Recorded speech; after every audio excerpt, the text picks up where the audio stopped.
Hello everyone, আসসালামু আলাইকুম। আশা করছি সবাই ভালো আছেন। আমি আলহামদুলিল্লাহ ভালো আছি।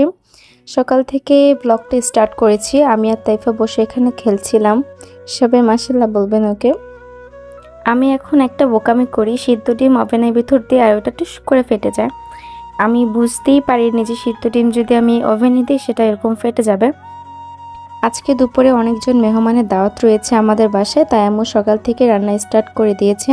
এখানে গরুর মাংস বসিয়ে দিয়েছে, কারণ এটা হতে একটু সময় লাগে, তাই এটাই ফার্স্টে বসিয়েছে। আর বরাবর আমার উপরে রোস্টের দায়িত্ব পড়ে। আমি ফার্স্টে রোস্টটা ভেজে নিব। রেসিপিটা নিতে পারিনি কারণ অনেক তাড়াহুড়ার মধ্যে ছিলাম। আরও আনুষঙ্গিক অনেক কাজ থাকে, মেহমান আসলে তো ঘরদোর পরিষ্কার করে রাখতে হয়। তো যার কারণে আমি ফুল ভিডিও বা রেসিপি নিতে পারিনি। তো এখানে আমি মশলা দিয়ে দিচ্ছিলাম 1 প্যাকেটের মতো মনে হয়। সব মশলা দেওয়ার পর লাস্টে আমি টমেটো সসটা অ্যাড করে নিব। তারপর পাশের চুলায় আম্মু কই মাছ ভেজে নিচ্ছিল। আসলে একটার পর একটা রান্না চলছেই, কারণ একটা চুলা থেকে যখন একটা তরকারি নামানো হচ্ছে প্লাস পরে আরেকটা তরকারি দেওয়া হচ্ছে, কারণ দুপুরে যেহেতু দাওয়াতটা ছিল। তো আমার এখানে রোস্ট রান্না প্রায় শেষ। আমি উপরে পেঁয়াজ বেরেস্তা আর গুঁড়া দুধ দিয়ে দিয়েছি।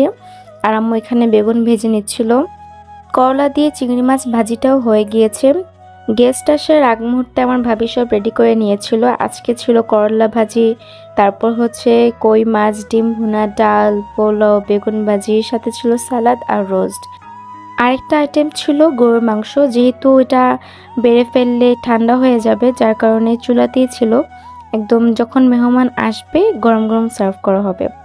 খাওয়া দাওয়ার পর আমরা সবাই ডিসাইড করলাম যে একটু ঘোরাফেরা করে আসি। তো আমাদের আশেপাশে আসলে ঘোরাফেরা করার মতো তেমন জায়গা নেই, আছে শুধু চিড়িয়াখানায়।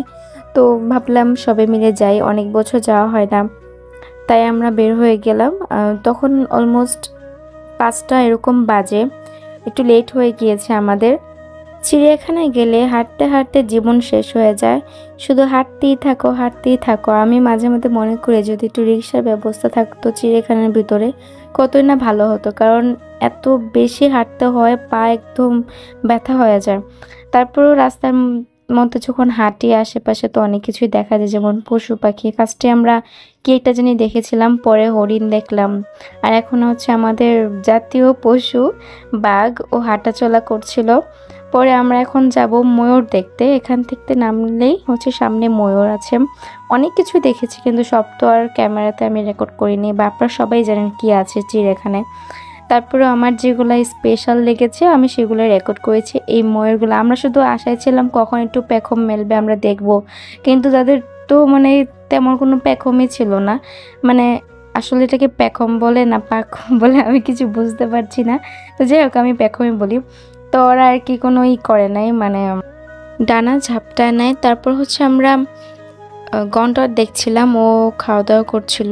বিকাল টাইম হয়ে গিয়েছে, আর তখন আমাদেরকে বারবার বলছিল, মাইকিং করে বলছিল যে তাড়াতাড়ি বের হয়ে যেতে, কারণ সন্ধ্যা হয়ে গিয়েছে, 6টার মতো বাজে।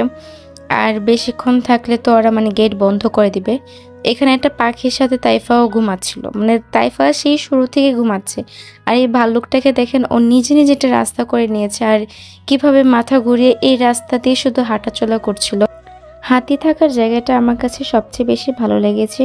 একদম খোলা আকাশের নিচে একটা ছাউনি করে দিয়েছে, তো খুব সুন্দর লাগছিল।